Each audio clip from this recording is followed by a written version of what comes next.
यो देख्दैमा तपाईहरुले के होला भन्ने चाहिँ कसैलाई लाग्न सक्छ। कसैले यस अगाडि चाहिँ देखिसक्नु भएको छ भने उहाँहरुले यो चिज चाहिँ यसो हो भनेर चाहिँ थाहा पाउनुहुन्छ। यो हामीले खास गरी मौरीको लागि चाहिने एउटा खालको उपकरण हो। यसलाई फोर्क अथवा काँटा पनि भन्ने गरिन्छ। एकदमै यो चाहिँ धारिलो, यसको चाहिँ धार परेको छ।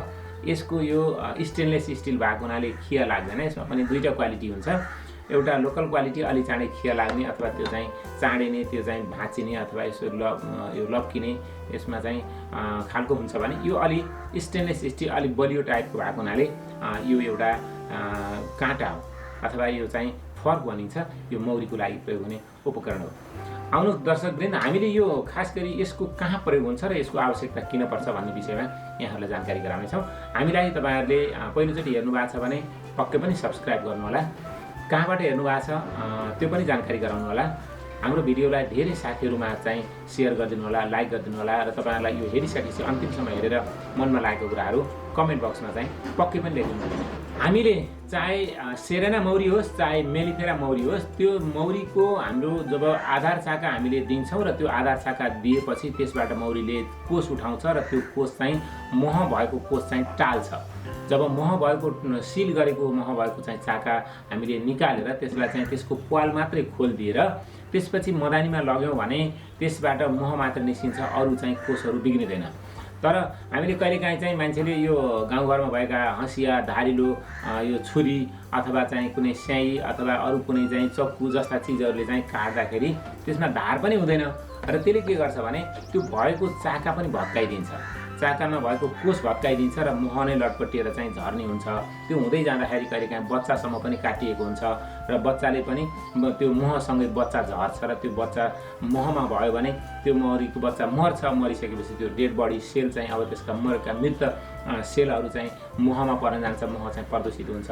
त्यसैले गर्दाखेरि यो काँटाको प्रयोग चाहिँ अत्यन्त आवश्यक छ र यसले के गर्छ भने जहाँनिर मौरीले माथिपट्टि चाहिँ सेलहरू चाहिँ सिल गरेको हुन्छ अथवा महको कक्षको चाहिँ महको भागलाई चाहिँ त्यसले मुख बन्द गरेको हुन्छ, त्यसलाई मात्रै यसको सहाराले चाहिँ हल्कासँग हामी चाहिँ कोट्याइदिन्छौँ अथवा यसले चाहिँ ओपन गरिदिन्छौँ र त्यसपछि हामीले मदानीमा लगेर राख्यौँ भने त्यसले चाहिँ सहजै रूपमा त्यही कोषमा भएको मात्रै मह निस्किन्छ र जुन चाहिँ कोष नबिग्रिकन त्यो खाली हुन्छ। त्यसले गर्दाखेरि यो काँटा यस्तो खालको प्रयोग गर्नुहोस्। र जुन काँटा चाहिँ अब तपाईहरुले कहिलेकाहीँ जस्तै मौरीले चाहिँ मह बनायो, उही कोषहरूलाई उठाउनलाई टाइम लाग्छ।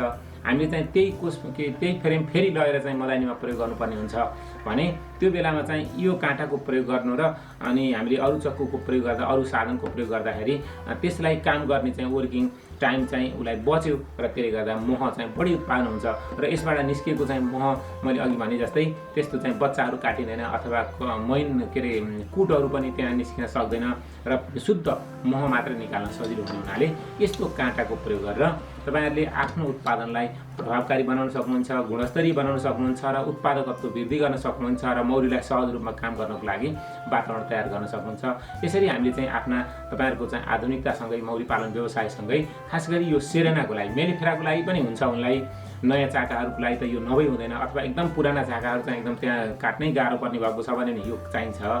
र पहाडी क्षेत्रको लागि त यो अत्यन्त मौरी पाल्नेले मह निकाल्नु छ भने तपाईहरुले यो काँटाको प्रयोग गर्नै पर्छ। तपाईहरुले चाहे चाहिँ आफूले स्थानीय आफ्नो तरिकाले चाहिँ मह निकाल्ने तरिका होस् अथवा आधुनिक मदानीमा राखेर चाहिँ मह निकाल्ने तरिका होस्, यो काँटाको प्रयोग चाहिँ अत्यन्त जरुरी हुन्छ र त्यसै अनुसार चाहिँ तपाईहरुले आफूलाई पनि बिस्तारै बिस्तारै आधुनिकतातर्फ जान सक्नुहुन्छ। अब हामी आधुनिक उपकरणहरू, आधुनिक सामानहरूको पनि प्रयोग गरेर आफ्नो व्यवसायलाई अझ चाहिँ व्यवस्थित गर्न सक्छौँ। यति भन्दै तपाईहरुले यहाँसम्म हाम्रो भिडियो हेरिदिनु भयो। साह्रै चाहिँ यहाँ तपाईहरुले जिज्ञासा साथ चाहिँ यो कुराहरू हामीलाई यसअघि पनि फलो गरिराख्नु भएको छ र तपाईहरुले यसै गरी हामीलाई चाहिँ निरन्तर साथ सहयोग दिनु होला र यस्तै मौरी पालनसँग सम्बन्धित थुप्रै हाम्रा चाहिँ नयाँ नयाँ उपकरणहरू हामीले चाहिँ यहाँहरूलाई उपलब्ध गराइरहेछौँ।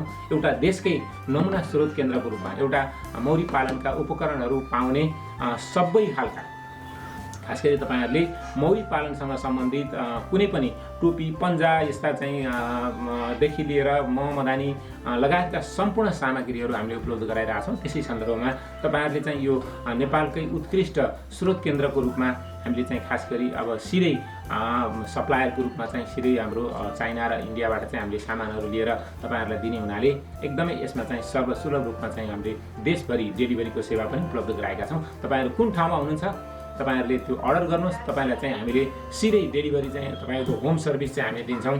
यदि ठुलो वेटी सामान छ भने हामीले गाडीको एक्सेस हुने ठाउँमा पठाउँछौँ भने, यदि त्यस्तो चाहिँ तपाईँहरूलाई थोरै आइटमको छ भने देशका कुना कुनामा पनि हामीले चाहिँ यो होम डेलिभरीको व्यवस्था गरेका छौँ। सहजै तपाईँको चाहिँ आफ्नो ठाउँमा आफ्नो घरमा चाहिँ तपाईँहरूले उपलब्ध गर्न सक्नुहुनेछ। देशकै उत्कृष्ट स्रोत केन्द्रलाई चाहिँ यहाँहरूले माया गर्नुहोला, विश्वास गर्नुहोला। हामी अहिले चाहिँ तपाईँहरूको यो जुन विश्वास छ अहिलेसम्म कायम गरेका छौँ र निरन्तर कायम गर्ने हाम्रो प्रयास हुनेछ भन्दै यहाँहरूलाई धेरै धेरै धन्यवाद। जय मौरी, नमस्कार।